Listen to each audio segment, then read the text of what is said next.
అనంతపురంలో high tension నెలకొంది. Junior NTR పై అనుచిత కామెంట్స్ కు నిరసనగా ఎమ్మెల్యే దగ్గుబాటి క్యాంప్ ఆఫీస్ ముట్టడికి ప్రయత్నించారు ఫ్యాన్స్. వెంటనే అలర్ట్ అయిన పోలీసులు అభిమానులను అడ్డుకున్నారు.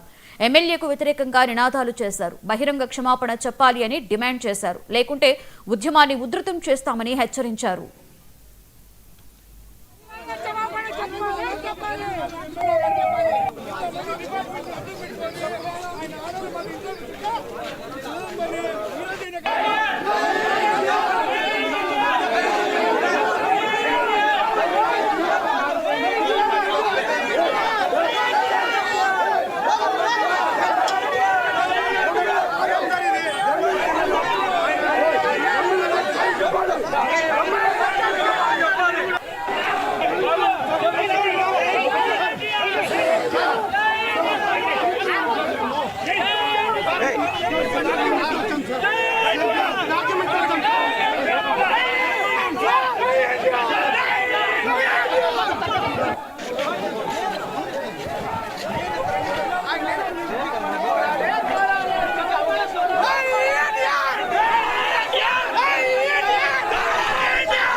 అనంతపురంలో హై టెన్షన్ నెలకొంది. జూనియర్ ఎన్టీఆర్ పై అనుచిత కామెంట్స్ కు నిరసనగా ఎమ్మెల్యే దగ్గుబాటి క్యాంప్ ఆఫీస్ ముట్టడికి ప్రయత్నించారు ఫ్యాన్స్. అయితే వెంటనే అలర్ట్ అయిన పోలీసులు అభిమానులు అడ్డుకున్నారు. ఎమ్మెల్యేకు వ్యతిరేకంగా నినాదాలు చేశారు. బహిరంగ క్షమాపణలు చెప్పాలని డిమాండ్ చేస్తున్నారు. లేకుంటే ఈ ఉద్యమాన్ని ఉధృతం చేస్తామని ఆ ఫ్యాన్స్ హెచ్చరిస్తున్నారు. ఇక దీనికి సంబంధించి పూర్తి సమాచారాన్ని మా ప్రతినిధి ప్రతిమ అందిస్తారు. ప్రతిమ, చెప్పండి, అనంతపురంలో దగ్గుబాటి క్యాంప్ ఆఫీస్ దగ్గర హై టెన్షన్ వాతావరణం నెలకొన్నట్లుగా మనకి తాజా సమాచారం తెలుస్తుంది. ప్రస్తుత పరిస్థితి ఏంటి అక్కడ ప్రతిమ? లక్ష్మి, మనకి తెలిసిన విషయమే. దగ్గుబాటి వెంకట ప్రసాద్ జూనియర్ ఎన్టీఆర్ వార్ 2 సినిమాను అనంతపురం జిల్లాలో ఆడనివ్వను అంటూ ఆయన junior NTR fans association president Dhananjay తో ఫోన్ లో మాట్లాడుతూ ఆయన్ని దుర్భాషలాడినటువంటి ఆడియో లీక్ కావడంతో ఒక్కసారిగా ఆంధ్రప్రదేశ్ లో ఉన్నటువంటి జూనియర్ ఎన్టీఆర్ ఫ్యాన్స్ అందరూ కూడా దగ్గుబాటి వెంకట ప్రసాద్ ను వ్యతిరేకించడం జరిగింది. ఆయన ఇంటి పైన దాడి చేయడం జరిగింది. ఇదే నేపథ్యంలో దగ్గుబాటి వెంకట ప్రసాద్ తన ఇంట్లో నుంచే ఒక వీడియోనైతే ఆయన ప్రెస్ కి రిలీజ్ చేశారు.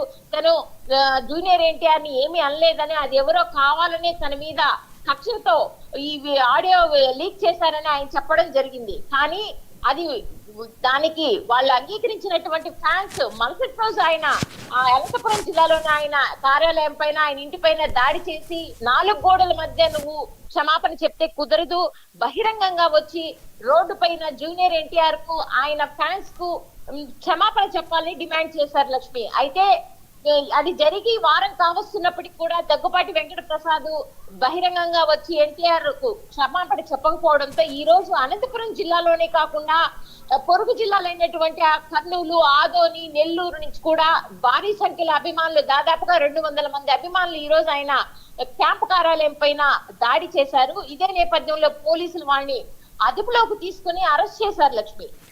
అయితే ప్రతిమ, మనం చూస్తున్నాం అక్కడ క్యాంపస్ దగ్గర కూడా ఉధృతం చేస్తున్నట్లుగా తెలుస్తుంది ఫ్యాన్స్. అలాగే పోలీసులు కూడా వారిని కట్టడి చేస్తున్నట్లుగా తెలుస్తుంది. అంటే ప్రస్తుతం ఏంటి అంటే అక్కడ ఉన్నటువంటి ఫ్యాన్స్ ని సర్ది చెప్పి పంపించడం జరిగిందా, లేకపోతే అక్కడ ఉన్నటువంటి వాతావరణం ఇంకా ఉధృతిగా మారే పరిస్థితి ఉందా ప్రతిమ? ప్రస్తుతానికైతే పోలీసులు అందరినీ కూడా అదుపులోకి తీసుకున్నారు లక్ష్మి. ఇప్పుడు వాళ్ళందరూ కూడా పోలీస్ స్టేషన్ లో ఉన్నారు. ఫోర్త్ టౌన్ పోలీస్ స్టేషన్ లో ప్రస్తుతానికైతే భారీ సంఖ్యలో పోలీసులు దగ్గుబాటి వెంకట ప్రసాద్ కార్యాలయం దగ్గర, ఇంటి దగ్గర మోహరించి ఉన్నారు. ప్రస్తుతానికైతే ప్రశాంతంగానే ఉంది వాతావరణం. కానీ వాళ్ళు అప్పటికి కూడా ఇంకా 2 రోజులు గడివిస్తున్నాము, నువ్వు బహిరంగంగా గనక క్షమాపణ చెప్పకపోయినట్లయితే ఆంధ్ర రాష్ట్రం మొత్తం ఉన్నటువంటి జూనియర్ ఎన్టీఆర్ ఫ్యాన్స్ అనంతపురానికి చేరుకుని ఏం చేస్తామో కూడా తెలియదంటూ హెచ్చరించడం జరిగింది Lakshmi. Right, thank you Pratima.